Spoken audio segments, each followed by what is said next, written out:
ایک موسم ہے جہاں اللہ کی ایک رحمت نظر آتی ہے بھائی، ایسا لگتا ہے اللہ کی رحمت کا شامیانہ تن جاتا ہے.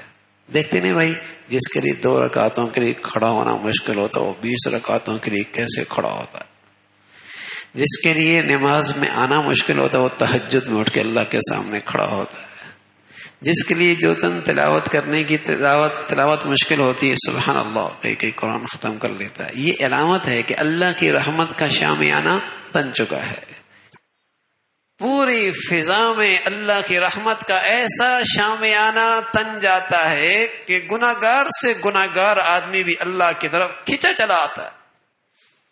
ہاں، جس کی مت ماری جائے، جس کے نصیب کھوٹے ہو جائیں، جس کے لیے بد نصیبی اور ذلت طے ہو چکے ہو، جس کے لیے رحمت کے دروازے بند ہونے کے فیصلے ہو چکے ہوں، اللہ کا نبی بتا رہا کہ وہی اس رمضان میں محروم ہو سکتا ہے، ورنہ اس رمضان کی رحمت کا سلسلہ اس قدر ہوتا ہے کہ کمزور سے کمزور ایمان والا بھی اس سے اللہ کی رحمت سے اپنی جھولیاں بھر لیتا ہے.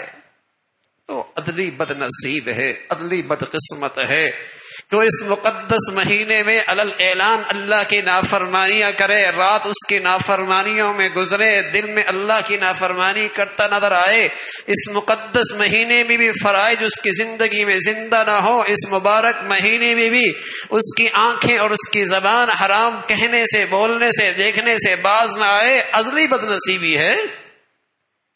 ورنہ کمزور سے کمزور ایمان والا بھی اس مبارک مہینے میں اللہ کے گھر کی طرف کھنچا ہوا نظر آتا ہے. بیٹیاں بہنیں اللہ کے سامنے مصلی پہ بیٹھی نظر آتی ہیں. تو اس مبارک مہینے کا حاصل تقویٰ ہے، اور اس میں اللہ نے یہ خاصیت بھی رکھی ہے. تو ایسے موسم میں اپنے لیے معمول بنانا، اپنے لیے ترتیب بنانا اور اس سلسلے، اس میدان میں آگے بڑھنا آسان ہے.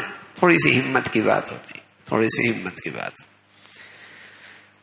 تو تلاوت کی سعادت بھی خوب ملے اور تلاوت کو عظمت اور ادب کے ساتھ بھی سنا جائے.